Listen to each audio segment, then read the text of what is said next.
Cuando una funcionaria extranjera viene a México, pisa suelo mexicano, come comida mexicana, duerme en hoteles mexicanos y desde aquí mismo se dedica a defender la conquista y a decir que México no existía antes de que llegaran los españoles. Lo que ocurre a continuación no es una pelea diplomática ordinaria. Es un momento que define cómo un país se posiciona frente al mundo en el siglo XXI.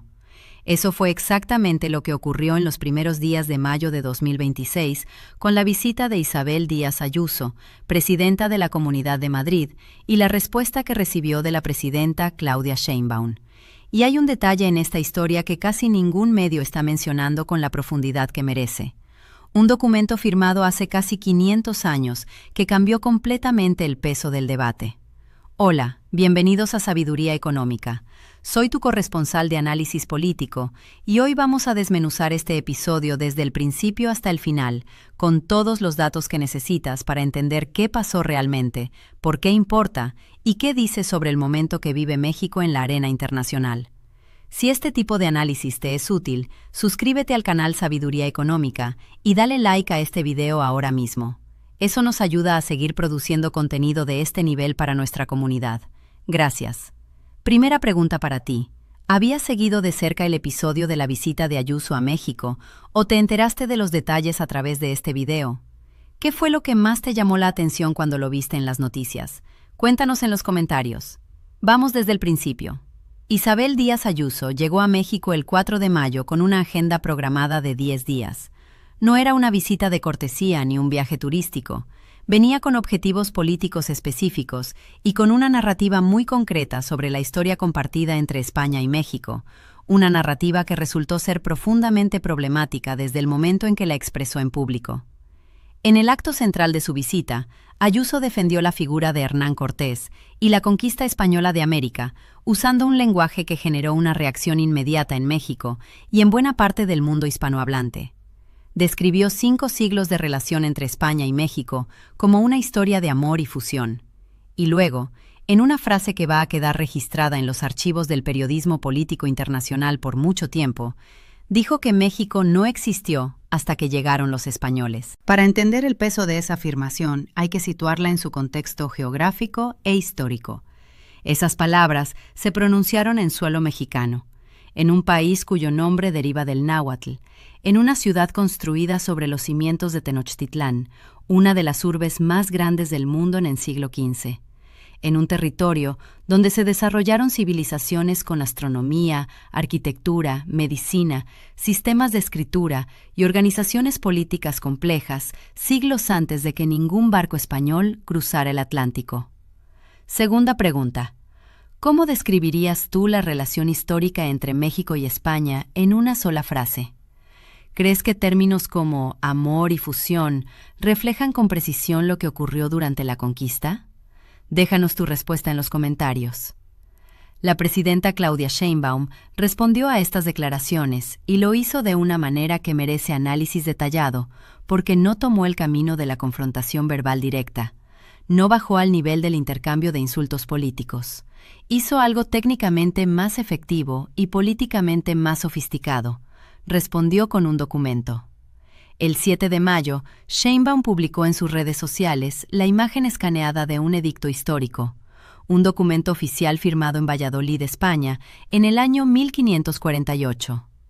El firmante era el príncipe Felipe, en nombre del rey Carlos I de España, el mismo monarca bajo cuyo reinado se llevó a cabo la conquista de México y quien era, literalmente, el superior jerárquico de Hernán Cortés. El contenido de ese documento es lo que hace de este momento algo históricamente relevante. En ese edicto, el propio rey de España ordenaba la liberación inmediata de todos los indios que el Marqués del Valle había hecho esclavos en las Indias. El Marqués del Valle era el título nobiliario que se le había conferido a Hernán Cortés.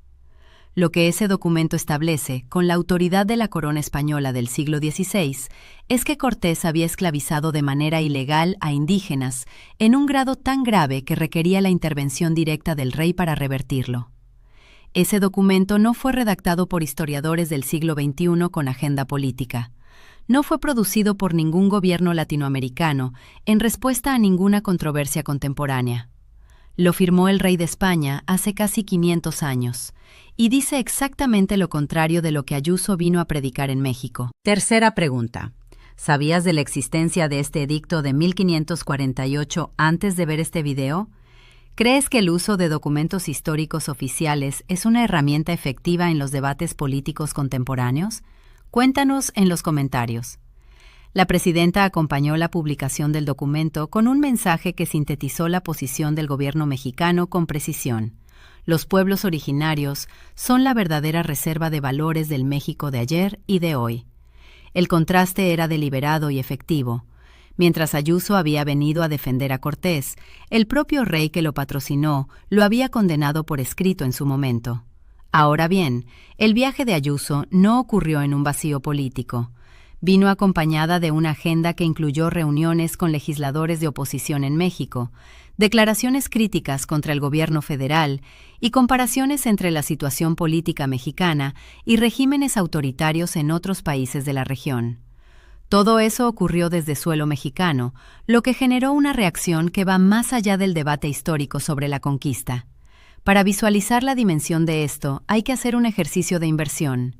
Imaginemos a una funcionaria mexicana que viaja a Madrid, se reúne con la oposición española, critica públicamente al gobierno de turno, compara a España con una dictadura y luego habla de todo eso en medios de comunicación españoles durante su estadía en el país.